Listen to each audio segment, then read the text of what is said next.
नमस्ते साथियों, एक बार फिर से एडू प्रेरणा चैनल में आप सभी साथियों का हार्दिक अभिनंदन करते हैं और स्वागत करते हैं। क्योंकि हम यहाँ पे जो बिहार टीचर एग्जाम है उसी के अकॉर्डिंग हम आप लोगों को एससीईआरटी जो बुक है, जो एससीईआरटी बुक है उसी के अकॉर्डिंग जो क्लास नोट्स हैं उसको हम डेली इस चैनल पर करा रहे हैं। आप लोग के लिए बहुत ही इंपॉर्टेंट है, ठीक है। क्योंकि वर्ग 6 के पीछे के लेक्चर में हम लोग जो कर चुके हैं 4-5 तक आप लोगों को जो एससीईआरटी का बुक है उसकी जो मोस्ट इम्पॉर्टेंट पॉइंट है उसको हम करा चुके हैं, ठीक है। तो आज जो वर्ग 6 है अतीत से वर्तमान, इसके भी कुछ टॉपिक को हम कराए हैं, कुछ टॉपिक रह गए हैं, तो उसी को हम टॉपिक को आगे रखकर हम पढ़ाने वाले हैं आज की क्लास में। तो बहुत इंपॉर्टेंट चीज़ होगा, आप लोग जरूर देखिएगा। क्योंकि अतीत से वर्तमान वर्ग 6 है और भाग कितना हो जाएगा, तो भाग 1 हो जाएगा, ठीक है। तो आइए स्टार्ट करते हैं। और आप लोग इस वीडियो को जितना हो सकेगा अपने दोस्त मित्र के पास भी शेयर जरूर कर दीजिएगा। क्योंकि ये जो टॉपिक आप लोग के लिए लाए हैं बहुत इम्पोर्टेंट है एग्जाम के व्यू से, ओके। तो हम लोग आगे जो लेक्चर हुआ था हम लोगों का अतीत से वर्तमान अध्याय 1-2 ये सारे अध्याय को हम लोग कवर कर लिए थे, ठीक है।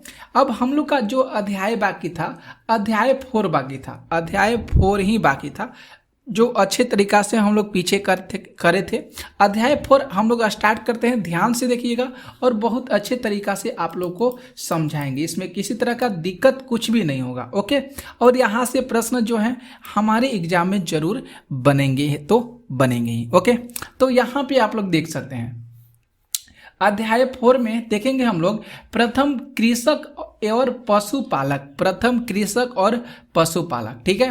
खेती की जो शुरुआत है ईरान और इराक देश की पहाड़ियों के तलछट से हुआ है। उस समय की बात करेंगे जब खेती की शुरुआत हुआ था तो उस समय ईरान और इराक के जो 2 देश हैं उसकी पहाड़ियों के तलछट जो होते हैं उसी से इस खेती की शुरुआत हुआ है। अध्याय 4 में पढ़ना है हम लोग को।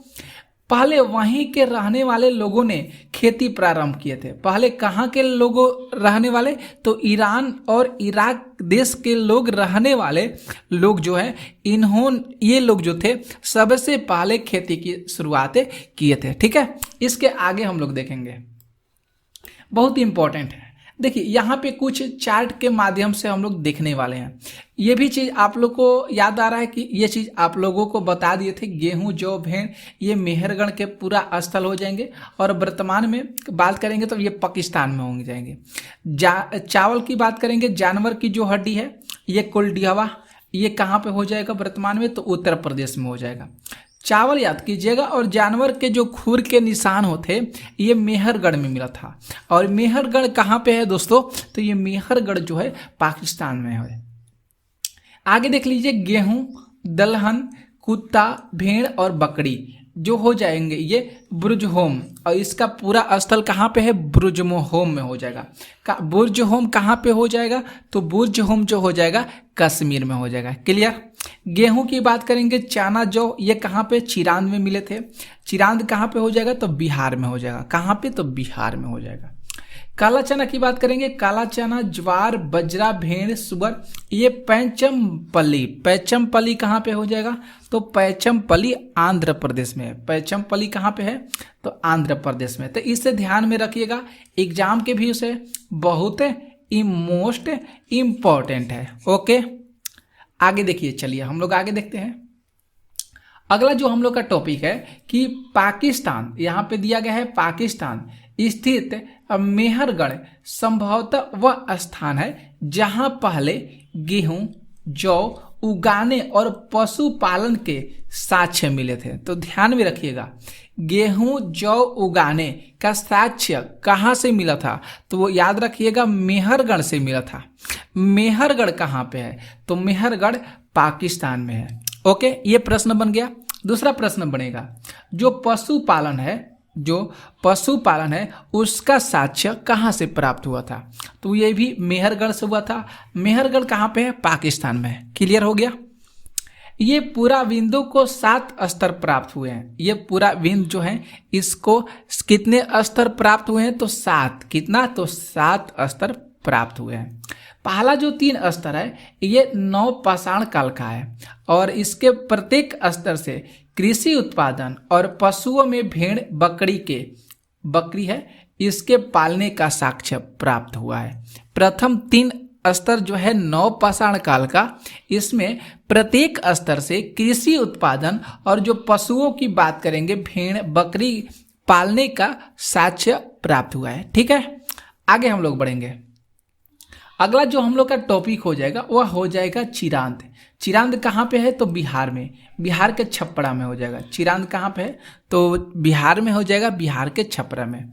बिहार जो है अस्थाई सभ्य जीवन में पहली नवपाषाण संस्कृति है। बिहार जो है अस्थाई सभ्य जीवन में पहली नवपाषाण संस्कृति है। यहाँ से 3 स्तर मिले हैं। यहाँ से पत्थर के औजार के अलावे बड़ी संख्या में हड्डियों और सींग के बने औजार मिले हैं। हड्डियों और सींग के बने औजार कहाँ से मिले हैं? तो चिरांद याद कीजिएगा। चिरांद कहाँ पे है दोस्तों?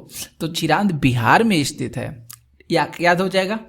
यहाँ के घर जो हैं गोल बने होते।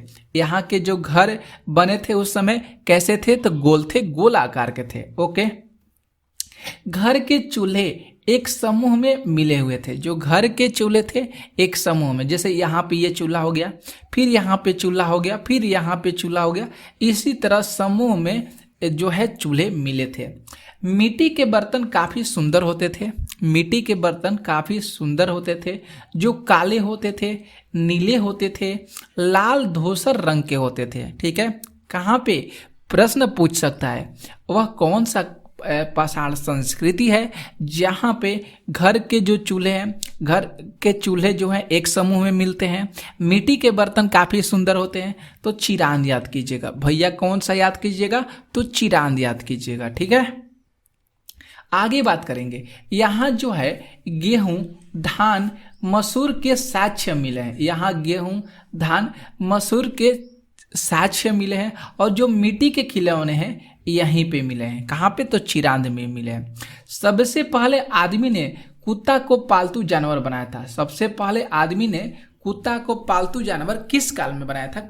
यहाँ पे कौन सी सभ्यता में? तो चिरांद सभ्यता में, जो बिहार में हो जाएगा। ओके, तो ये चीज आप लोगों को समझ में आ गया होगा। ओके, तो ये यही चीज फिर से दोबारा हो गया है, टाइप किया गया है, तो इसे ध्यान में आप लोग जरूर रखिएगा। वही चीज है। ठीक है, आगे हम लोग चलते हैं। अब देखिए दोस्तों, आगे देखिए यहाँ पे अब हम लोग का अध्याय 5 चालू होता है। अध्याय 5 प्रारंभिक शहर। और प्रारंभिक शहर का मतलब प्रथम नगरीकरण होता है। तो इसमें देखेंगे क्या क्या चीज़ हम लोग को पढ़ना है ध्यान से। यहाँ पे जो पहला पॉइंट है कि नवपाषाण काल के बाद धातु युग प्रारंभ हुआ। नवपाषाण काल के बाद कौन सा युग प्रारंभ हुआ? तो धातु युग प्रारंभ हुआ। धातु युग में निम्न नगरों का विकास हुआ। धातु युग जब प्रारंभ हुआ नवपाषाण काल के बाद, तो उस समय नगरों का विकास हुआ। कोटदीजी, अमरी, ये सिंध प्रांत के अंतर्गत आते हैं। कोटदीजी और अमरी सिंध प्रांत के अंतर्गत आते हैं। सरायखेला और जलीलपुर ये उत्तरी पंजाब के अंतर्गत आते हैं। सरायखेला और जलीलपुर उत्तरी पंजाब के अंतर्गत आते हैं। और जो कालीबंगा हो जाएगा ये राजस्थान के अंतर्गत आता है। तो बहुत इम्पोर्टेंट है, ये बहुत मोस्ट इम्पोर्टेंट है, ध्यान में रखिएगा। ओके, आगे चलते हैं। पहला धातु तांबा था। यहाँ की जो धातु जो था पहला तांबा था, जिसे नदी के तलहटी से प्राप्त किया जाता था। जिसे नदी के तलहटी से प्राप्त किया जाता था। ओके, आगे चलिए। देखिए ये भी जो पॉइंट आप लोग को अभी जो बताने वाला है ये भी बहुत इंपॉर्टेंट है, अपने आप में बहुत ज़्यादा मोस्ट इम्पोर्टेंट है। भारत में किस प्रकार की सभ्यता पाई जाती है? तो भारत में हड़प्पा सभ्यता पाई जाती है, याद रखिएगा आप लोग। इराक की बात करेंगे, इराक की राजधानी बगदाद है। मेसोपोटामिया की सभ्यता पाई जाती है, बहुत इंपॉर्टेंट है दोस्तों। इराक में कौन सी सभ्यता पाई जाती है? तो मेसोपोटामिया की सभ्यता पाई जाती है। भारत में कौन सी सभ्यता पाई जाती है? तो भारत भारत में हड़प्पा सभ्यता पाई जाती है। चीन की बात करेंगे, चीन की राजधानी बीजिंग हो जाएगा। यहाँ पे सांग सभ्यता पाई जाती है। चीन में कौन सी सभ्यता पाई जाती है? तो चीन में दोस्तों सांग सभ्यता पाई जाती है। इराक में कौन सी सभ्यता पाई जाती है? तो मेसोपोटामिया की सभ्यता पाई जाती है। ओके, याद हो जाएगा। कोई भी कंफ्यूजन होगा तो आप लोग जरूर कमेंट करके बता दीजिएगा। आगे चलते हैं दोस्तों। नवपाषाण युग के बाद विश्व के कई हिस्सों में मानवीय संस्कृति ने सामवेश में प्रवेश किया। जब नवपाषाण युग जब खत्म हुआ, उसके बाद विश्व के जो अनेक हिस्से थे जहाँ पे मानवीय संस्कृति ने मिलकर सामवेश में क्या किया? प्रवेश किया। समझ में आ गया? आगे चलते हैं दोस्तों, हड़प्पा सभ्यता की खोज के अंतर्गत चलते हैं। हड़प्पा सभ्यता की खोज लगभग 150 साल पहले पश्चिमी पंजाब में रेलवे लाइन बिछाने के क्रम में हड़प्पा स्थल खंडहर का पता चला था। जब 150 साल पहले जो पश्चिमी पंजाब था, तभी वहाँ पे दोस्तों रेलवे लाइन बिछाया जा रहा था, मतलब पटरियों का बिछाया जा रहा था। तो वहीं पर खंडहर के रूप में हड़प्पा स्थल का पता चला। और हड़प्पा नगर की खोज सबसे पहले हुई थी। भारत में हड़प्पा नगर की सबसे पहले खोज हुई थी। इराक में कौन सी सभ्यता? तो मेसोपोटामिया की सभ्यता। चीन में कौन सी सभ्यता? चीन में तो सांग सभ्यता। याद रखिएगा, बहुत ही ज़्यादा एग्जाम के व्यू से बहुत ज़्यादा महत्वपूर्ण है। आगे देखेंगे, हड़प्पा के अधिकांश नगर जो होते थे वह 2 हिस्सों में विभाजित थे। हड़प्पा के जो अधिकांश नगर थे वह 2 हिस्सों में विभाजित थे। पहला हिस्सा पश्चिमी हिस्सा, दूसरा हिस्सा पूर्वी हिस्सा। पश्चिमी हिस्सा जो था दोस्तों वह छोटा परंतु सुखी संपन्न दुर्ग ऊंची जगहों पर बसा था। दुर्ग का हिस्सा कौन सा हो जाएगा? तो पश्चिमी हिस्सा हो जाएगा। प्रश्न आ सकता है, हड़प्पा सभ्यता का जो दुर्ग है वह किस हिस्से में स्थित है? तो पश्चिमी हिस्से में स्थित है। ओके, पूर्वी हिस्सा जो था बड़ा परंतु निचले एवं साधारण लोग यहाँ पे निवास करते थे पूर्वी हिस्से में। तो ये इंपॉर्टेंट चीज समझ में आ गया होगा। आगे ध्यान दीजिएगा, जो यहाँ पे चार्ट के माध्यम से बताया गया है कि जो हड़प्पा नगर की स्थिति है उसके बारे में ध्यान से देखिएगा। नगर, खोजकर्ता, वर्ष और नदी तट बहुत ज़्यादा इम्पोर्टेंट है ये एग्जाम के व्यू से। ओके, हड़प्पा नगर की बात करेंगे तो इसके खोजकर्ता दयाराम साहनी हो जाएंगे। 1921 में इसको खोजा गया है। और ये जो नदी है, कौन सी नदी है? तो रावी नदी। किस नदी के तट पर जो हड़प्पा नगर बसा है? तो रावी नदी के तट पर बसा है। याद हो जाएगा। मोहनजोदड़ो की बात करेंगे। मोहनजोदड़ो की खोज जो है रखलास दास बनर्जी के द्वारा 1922 में किया गया है। और ये कौन सी नदी पर स्थित है? कौन से नदी के तट पर स्थित है मोहनजोदड़ो? तो सिंधु नदी के तट पर स्थित है। क्लियर? कालीबंगा की बात करेंगे तो ब्रजवासी लाल जो थे ये कालीबंगा की खोज 1961 में किए थे। कब किए थे? 1961 में किए थे। घग्गर नदी के तट पर स्थित है कालीबंगा। लोथल रंगनाथ राव ने लोथल की खोज 1954 में किए थे। लोथल जो है ये भोगवा नदी के तट पर स्थित है। कौन से नदी के तट पर स्थित है? तो भोगवा नदी के तट पर स्थित है। ओके, धौलावीरा की बात करेंगे तो R.S. बिष्ट 1989 से 90, याद कीजिएगा। धौलावीरा की खोज जो है 1989 से 90 के अंतर्गत R.S. बिष्ट के द्वारा जो है ये किया गया था खोज। और ये जो है लूनी नदी के तट पर स्थित है धौलावीरा। चन्नू हुदड़ो गोपाल मजबूदार के द्वारा चन्नू हुदड़ो की खोज 1931 में किया गया था। और चन्नू हुदड़ो जो है ये सिंधु नदी के तट पर स्थित है। कौन से नदी पर? सिंधु नदी पर। चन्नू हुदड़ो और मोहनजोदड़ो ये दोनों जो हो जाएंगे ये सिंधु नदी के तट पर स्थित हैं। रंगपुर की बात करेंगे तो माधव स्वरूप वत्स ने रंगपुर की खोज 31 से लेकर 53 के बीच में किए हैं। और ये जो हो जाएंगे ये मादर नदी के तट पर रंगपुर स्थित है। किस नदी के तट पर? मादर नदी के तट पर। बहुत ही इंपॉर्टेंट है, एग्जाम के व्यू से बहुत ज़्यादा मोस्ट इम्पॉर्टेंट है। आगे चलते हैं। अगला जो पॉइंट है कि मोहनजोदड़ो में एक तालाब मिला जिसे पूरा तत्व बिंदु में महास्नानघर कहा गया है। तालाब के दोनों सिरों तक सीढ़ियां बनी थी। तालाब का फर्श जो है तराई गई ईंटों से बना था। पानी का रिसाव रोकने के लिए प्लास्टर के ऊपर चारकोल के परत चढ़ाई जाती थी। जो रिसाव होता था, जैसे मान लीजिए खेत होता है, खेत के अंदर हम मेड़ लगा देते हैं कि पानी का रिसाव जो है न हो सके, पानी कहीं दूसरे खेत में न जा सके, तो उसीलिए हम लोग उसको अच्छे तरीक़ा से मिट्टी डाल देते थे। लेकिन यहाँ पे जो है चारकोल के परत चढ़ाई प्लास्टर के जो ऊपर जो थे चारकोल के परत चढ़ाए जाते थे, जिससे रिसाव कम हो सके, रिसाव न हो सके। तालाब के पास एक कुआं मिला। स्नानघर का जो पानी है इसी कुआं से निकाले गए पानी से भरा जाता था और स्नानघर में पानी निकालने की व्यवस्था होती थी। उस समय बात करेंगे हड़प्पा सभ्यता की। समझ में आ गया? कोई भी इशू होगा तो ज़रूर आप लोग बताइएगा।